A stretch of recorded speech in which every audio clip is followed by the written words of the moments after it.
హే రేపు దివాళీ వస్తుంది. మా తమ్ముడు వాళ్ళ ఇంటికి వెళ్ళాలి. నివాళులు పట్టాలి మామ్ రేపు. అంటే ఎగ్జాక్ట్లీ ఏం చేస్తారు అనుష మీ ఇంట్లో దివాళీకి? రేపు మార్నింగ్ ఎర్లీ మార్నింగ్ వెళ్తాము. జెంట్స్ అంతా కూర్చుంటారు. మేము వెళ్ళి నివాళులు ఇస్తాము. వాళ్ళు స్వీట్ పెడతాము, మాకు గిఫ్ట్స్ ఇస్తారు. అంతేనా? అంతే ఆయిల్ మామ్. గిట్ ఏం పెట్టరా మీరు అసలు? ఒకప్పట్లో ఉండేది మామ్, కానీ మేమైతే పెట్టలేదు ఇప్పటి వరకు. ఇక చూడు, ఆయుర్వేదంలో ఏం చెప్తారంటే, నేను డాక్టర్ కదా, నేను అందరికీ చెప్పేది ఏంటంటే, ఇప్పుడు దీపావళి అనేది చలికాలంలో వస్తుంది. అంటే ఇక్కడ నుంచి చలికాలం స్టార్ట్ అవుతుంది. అవును. సో చలికాలంలో మాక్సిమం అయ్యేది ఏంటి? స్కిన్ డ్రై అయిపోతుంది, రైట్? స్కిన్ డ్రై అవుతుంది, బాడీ పెయిన్స్ పెరగచ్చు. అది జరగొద్దు అన్నప్పుడు ఆయుర్వేదంలో ఏం చెప్తామంటే, దీపావళి దగ్గర నుంచి అభ్యంగ స్నానం అంటాం అనమాట. అంటే నివాళులు పట్టే రోజు మనం కంపల్సరీ తల దగ్గర నుంచి కాళ్ళ వరకు మనం పెట్టాలి, లేదంటే వాళ్ళనే పెట్టుకోమని చెప్పాలి. నువ్వుల నూనె బెస్ట్ అన్నమాట. ఓకే. అది పెట్టుకొని 10 నిమిషాలు ఎండకు కూర్చొని దాని తర్వాత వేడి నీళ్ళతో స్నానం చేయాలి. అది కూడా నలుగు పెట్టి స్నానం చేయాలి, అంటే బాత్ పౌడర్ అంటాం కదా.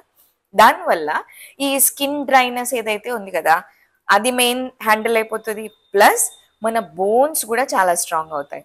దానివల్ల మన సర్క్యులేషన్ ఇంప్రూవ్ అవుతుంది, జనరల్ హెల్త్ ఇంప్రూవ్ అవుతుంది, అలాగే మన మెంటల్ స్టేటస్ కూడా మంచి ఇంప్రూవ్ అయిపోతుంది అనమాట. సో ఇమాజిన్, అంటే ఇక్కడ దీపావళి దగ్గర నుంచి ఈ ఆయిల్ పెట్టడం స్టార్ట్ అయితే సంక్రాంతి వరకు ఖచ్చితంగా కంటిన్యూ అవ్వాలి. అంటే దాని తర్వాత చేయకూడదని అలా కాదు, కానీ ఆచారం ప్రకారం ఖచ్చితంగా ఇప్పుడు చేయాలి. సో ఈ చలికాలంలో ఎలా ఉంటది, ఇప్పుడు మనకు చాలా చలి పెడుతూ ఉంటుంది, ఏదో హీట్ కావాలి అని అనిపిస్తుంటుంది. అప్పుడు కనుక మనం ఇలా ఆయిల్ పెట్టుకొని వేడి నీళ్ళతో స్నానం చేస్తే జనరల్ గా బికాస్ ఆఫ్ ద మసాజ్ కూడా మన బాడీలో హీట్ పెరుగుతుంది అనమాట. సో మనం ఇలాంటి ఈ చలి కాలంలో ఈ చలిని కూడా మనం తట్టుకోగలుగుతాం. సో చూసావా, అంటే ప్రతి సీజన్ వెనుక ఎంత సైంటిఫిక్ రీజనింగ్ ఉందో. సో ఖచ్చితంగా మీ పాపకు కూడా చెప్పు.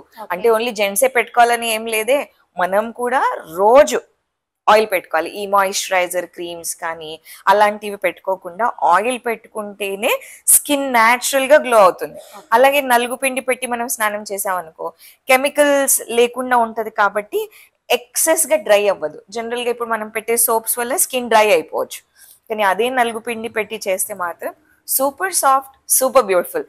అంటే మనం దీపాల గ్లో అవసరం లేదనమాట. న్యాచురల్ గా ఆయిల్ వల్ల, ఈ పిండితో స్నానం చేయడం వల్ల మన స్కిన్ కి న్యాచురల్ గ్లో వస్తుంది.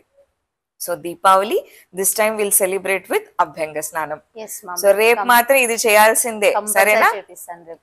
Happy Deepavali. Happy Diwali mom. Happy Deepavali. Happy Diwali.